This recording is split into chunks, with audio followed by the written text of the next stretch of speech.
Hi my dear friends, welcome to Word Commerce YouTube channel. ನಾನು ನಿಮಗೆ previous ವಿಡಿಯೋಲಿ standard costing ಅಂದರೆ meaning ಮತ್ತು ಡೆಫಿನೇಷನ್ ಎಕ್ಸ್ಪ್ಲೇನ್ ಮಾಡಿ need for standard costing, elements of standard costing ಮತ್ತು process of standard costing explain ಮಾಡಿದ್ದೆ.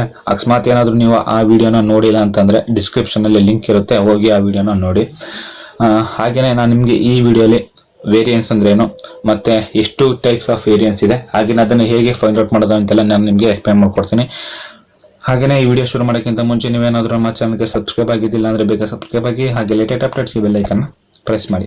First of all ನೀವು ನೋಡ್ತಿರ್ಬೋದು ವಾಟ್ ಈಸ್ ವೇರಿಯನ್ಸ್ ಅಂದರೆ, ಈ ವೇರಿಯನ್ಸ್ ಅಂದರೆ ಏನು? ಇನ್ವೆಸ್ಟಿಗೇಷನ್ ಡ್ಯೂ ಟು ಡಿವಿಯೇಷನ್ ಅಂದರೆ, ಡಿವಿಯೇಷನ್ ಅಂತಂದರೆ ಡೈವರ್ಸಿಫಿಕೇಶನ್ ಅಂದರೆ ಏನು ನಾವು ಅಲ್ಲಿ ಇನ್ವೆಸ್ಟಿಗೇಷನ್ ಮಾಡ್ತೀವಿ, ಏನಕ್ಕೆ ಅದು ಡೈವರ್ಸಿಫಿಕೇಶನ್ ಆಗಿದೆ ಅಂತ, ಅಲ್ಲಿ ನಮಗೆ ಏನು ರಿಪೋರ್ಟ್ ಬರುತ್ತೆ ಅದನ್ನು ನಾವು ವೇರಿಯನ್ಸ್ ಅಂತ ಕರಿತೀವಿ. ಫಾರ್ ಎಕ್ಸಾಂಪಲ್, ಒಂದು ಯೂನಿಟ್ 500 ಯೂನಿಟ್ಸ್ನ ಪ್ರೊಡ್ಯೂಸ್ ಮಾಡ್ತಿದೆ, ಬಟ್ ಅದೇ ರೀತಿ ಇನ್ನೊಂದು ಯೂನಿಟ್ ಸೇಮ್ ಮ್ಯಾನುಫ್ಯಾಕ್ಚರ್ ಇಟ್ಕೊಂಡು 600ನ ಮಾಡ್ತಿದೆ. ಬಟ್ ಏನು ಗೊತ್ತಿಲ್ಲ ನಮಗೆ ಇದು ಡಿಫ್ರೆನ್ಸ್, ಇದಕ್ಕೆ ಏನು ಕಾರಣ ಅನ್ನೋದನ್ನ ಫೈಂಡ್ ಔಟ್ ಮಾಡ್ತೀವಲ್ಲ, ಅದೇ ನಮಗೆ ವೇರಿಯನ್ಸ್. ಅಂದರೆ ಡಿವಿಯೇಷನ್ ಏನಕ್ಕೆ ಆಗ್ತಿದೆ ಅಂದರೆ, ವೇರಿಯನ್ಸ್ ಏನಕ್ಕೆ ಆಗ್ತದೆ ಅಂತ ನಾವು ಫೈಂಡ್ ಔಟ್ ಮಾಡ್ತೀವಲ್ಲ, ಇದೇ ನಮಗೆ ವೇರಿಯನ್ಸ್.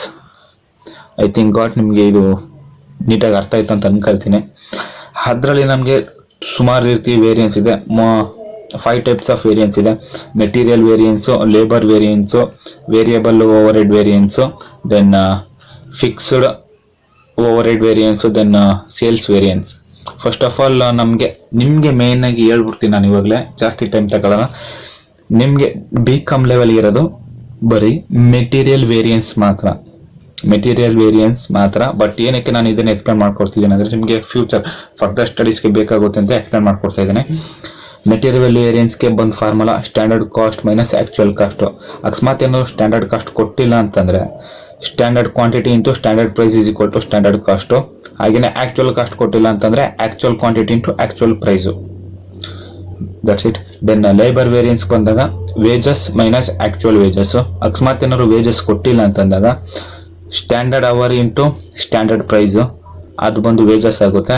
ಹಾಗೆಯೇ ಆ್ಯಕ್ಚುಯಲ್ ವೇಜಸ್ ಕೊಟ್ಟಿಲ್ಲ ಅಂತಂದಾಗ ಅದನ್ನೇ ಕಂಡುಹಿಡಿದು ಅಂತಂದರೆ actual hour into actual price is equal to actual wages. ಹಾಗೆಯೇ ನೆಕ್ಸ್ಟ್ ನೀವು ನೋಡ್ತಾ ಇದ್ರೆ ವೇರಿಯಬಲ್ ಓವರ್ ಹೆಡ್ ವೇರಿಯನ್ಸ್ಗೆ ಬಂದು formula standard variable over head minus actual variable over head. ನೀವು ನೋಡ್ತಾ ಇರ್ಬೋದು ಆ್ಯಕ್ಚುಯಲ್ ಓವರ್ ಹೆಡ್ ಹಾಗೆ ಇದೆ, into standard rate minus actual rate into actual output mean AO, actual output. Next ನೋಡೋದಾದ್ರೆ ಫಿಕ್ಸ್ಡ್ ಓವರ್ ಹೆಡ್ ವೇರಿಯನ್ಸ್ ನೋಡೋದಾದ್ರೆ actual output into standard rate minus actual fixed over head. ಅಂದರೆ ಆ್ಯಕ್ಚುಲಾಗಿ fixed over head ಎಷ್ಟಿದೆ ಅದನ್ನು minus ಮಾಡಿದಾಗ ನಾವು ಇದರಿಂದ actual output into standard ರೇಟಿಂದ ಬಂದಾಗ ಏನು ವ್ಯಾಲ್ಯೂ ಬಂದಿರುತ್ತೆ ಅದನ್ನು ನಾವು ಅದರಿಂದ ನಾವು ಆ್ಯಕ್ಚುಯಲ್ ಫಿಕ್ಸ್ಡ್ ಓವರ್ ಹೆಡ್ನ ಮೈನಸ್ ಮಾಡಿದಾಗ ನಮ್ಗೆ ಏನು ಸಿಗುತ್ತೆ, ಅದು fixed over head variance.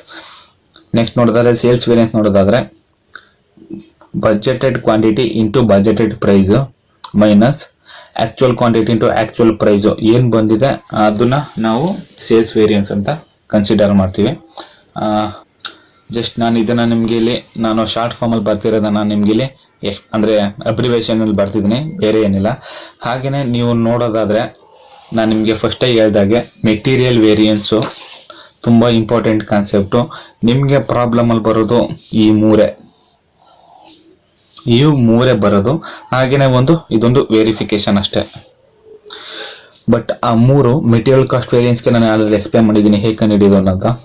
Then material price variance ಅಂದರೆ ಮೆಟೀರಿಯಲಲ್ಲಿ ಪ್ರೈಸ್ ವೇರಿಯನ್ಸ್ ಆಗಿದ್ದಾಗ ಹೇಗೆ ಕಂಡುಹಿಡಿಯೋದು ಅನ್ನೋದು actual quantity into standard price minus actual price, ಅದು ಬಂದು ಮೆಟೀರಿಯಲ್ ಪ್ರೈಸ್ ವೇರಿಯನ್ಸು. ಹಾಗೆಯೇ ಮೆಟೀರಿಯಲ್ ಯೂಸೇಜ್ ವೇರಿಯನ್ಸ್ ಅಂದರೆ ಮೆಟೀರಿಯಲ್ ಯೂಸೇಜ್ ಮಾಡಿದಾಗ ಅದೇ ನಾನು ಹೇಳಿದ್ನಲ್ಲ, ಇಷ್ಟಾಗಿದ್ದಾಗ ಇಷ್ಟಾಗಿರುತ್ತೆ, ಅಕಸ್ಮಾತ್ ಇಷ್ಟು ವೇರಿಯನ್ಸ್ ಆದಾಗ ಏನದಕ್ಕೆ ಪ್ರಿಕಾಷನ್ ತಗೊಳ್ಳೋದು ಅನ್ನೋದನ್ನ ಮೆಟೀರಿಯಲ್ ಯೂಸೇಜ್ ವೇರಿಯನ್ಸ್ ಅಂತ ನಾವು ಕನ್ಸಿಡರ್ ಮಾಡ್ತೀವಿ. ಅದಕ್ಕೆ ಫಾರ್ಮುಲಾ ಬಂದು standard price into standard quantity minus actual quantity, ಇದು ಬಂದು ನಮಗೆ ಮೆಟೀರಿಯಲ್ ಯೂಸೇಜ್ ವೇರಿಯನ್ಸ್ ಆಗುತ್ತೆ. ಹಾಗೆ ಇದನ್ನು ನಾವು ವೆರಿಫಿಕೇಶನ್ ಕೂಡ ಮಾಡ್ಬೋದು, ನೀವು ಮಾಡಿರೋ ಪ್ರಾಬ್ಲಮ್ ಸರಿನೋ ಇಲ್ವಾ ಅಂತ. ನಮಗೆ ಏನು ಮೆಟೀರಿಯಲ್ ಕಾಸ್ಟ್ ವೇರಿಯನ್ಸ್ ಸಿಕ್ಕಿರುತ್ತೆ, ಫಾರ್ ಎಕ್ಸಾಂಪಲ್ ನಮಗೆ ಮೆಟೀರಿಯಲ್ ಕಾಸ್ಟ್ ವೇರಿಯನ್ಸು 200 ಸಿಕ್ಕಿರುತ್ತೆ ಅಲ್ವಾ, ಆ 200 ನಾವೇನು ಇದನ್ನ ಕಂಡುಹಿಡಿತೀವಿ, ಇದರ ವ್ಯಾಲ್ಯೂ ಬಂದಿರುತ್ತಲ್ಲ, ಅಕಸ್ಮಾತ್ ಇಲ್ಲಿ ನಮ್ಗೆ ಇಲ್ಲಿ 150 ಬಂದಿರುತ್ತೆ, ಇಲ್ಲಿ 50 ಬಂದಿರುತ್ತೆ ಆಗ ನಾವು ಇದನ್ನು ಇಲ್ಲಿ ಆ್ಯಡ್ ಮಾಡಬೇಕು. 150 ಪ್ಲಸ್ 50 200 ಇಸ್ ಈಕ್ವಲ್ ಟು 200. ಆಗ ಇದು ಎರಡು ಈಕ್ವಲ್ ಬಂದಾಗ ನೀವು ಮಾಡಿರೋ ಪ್ರಾಬ್ಲಮ್ ಸರಿ ಇದೆ ಅಂತ ಅರ್ಥ. ಅಕಸ್ಮಾತ್ ಏನಾದರೂ ನಿಮಗೆ ಇಲ್ಲಿ ವೇರಿ ಆಗಿದ್ರೆ ವೇರಿಯನ್ಸ್ ಆಗಿದೆ ಅಂತ ಅರ್ಥ. ಹಾಗೆ ನಾನು ನಿಮಗೆ ನೆಕ್ಸ್ಟ್ ವೀಡಿಯೋಸಲ್ಲಿ ಪ್ರಾಬ್ಲಮ್ ಎಕ್ಸಾಲ್ವ್ ಮಾಡೋದು ಅಂತ ಹೇಳ್ಕೊಡ್ತೀನಿ. ಹಾಗೆಯೇ ಈ ವಿಡಿಯೋ ಇಷ್ಟ ಆಗಿದ್ರೆ ಒಂದು ಲೈಕ್ ಮಾಡಿ. ಮತ್ತೆ ನಾನು ನಿನ್ನ ಪ್ರತಿ ವಿಡಿಯೋದಲ್ಲೂ ಕೂಡ ಕೇಳ್ಕೊಳ್ತಾ ಇದ್ದೀನಿ ಏನಂತಂದರೆ ವಿಡಿಯೋ ನೋಡಿದ್ಮೇಲೆ ನಿಮ್ಮ ಫ್ರೆಂಡ್ಸ್ಗಳಿಗೂ ಕೂಡ ಶೇರ್ ಮಾಡಿ. ಹಾಗೆಯೇ ನಿಮಗೆ ಯಾರು ಗೊತ್ತಿರೋರ್ಗೂ ಅಂದರೆ ಈಗ ಫಸ್ಟ್ PU ಮತ್ತು ಸೆಕೆಂಡ್ PU ಇರ್ತಾರಲ್ಲ ಕಾಮರ್ಸ್ ಸ್ಟೂಡೆಂಟ್ಸು, ಅವ್ರಿಗೂ ಕೂಡ ನನ್ನ ಚಾನಲ್ನ ಶೇರ್ ಮಾಡಿ. ಯಾಕಂದರೆ ನಾನು ಇನ್ನು ಮುಂದೆ ಫಸ್ಟ್ PU ಮತ್ತು ಸೆಕೆಂಡ್ PU ಅವ್ರಿಗೂ ಕೂಡ ಆನ್ಲೈನ್ ಕ್ಲಾಸ್ನ ತಗೋದ್ರೆ ನಮ್ಮ ಚಾನಲ್ಗೆ ಸಬ್ಸ್ಕ್ರೈಬ್ ಆಗಿಲ್ಲ ಅಂತಂದರೆ ಬೇಗ ಸಬ್ಸ್ಕ್ರೈಬ್ ಆಗಿ. ಹಾಗೆ ಲೇಟೆಸ್ಟ್ ಅಪ್ಡೇಟ್ಸ್ಗೆ ಬೆಲ್ ಐಕನ್ನ ಪ್ರೆಸ್ ಮಾಡಿ. ಮತ್ತೆ ಮುಂದಿನ ನೋಡಿದಲ್ಲಿ ಸಿಗೋಣ. ಅಲ್ಲಿವರೆಗೂ ಟೇಕ್ ಕೇರ್. ಬಾಯ್.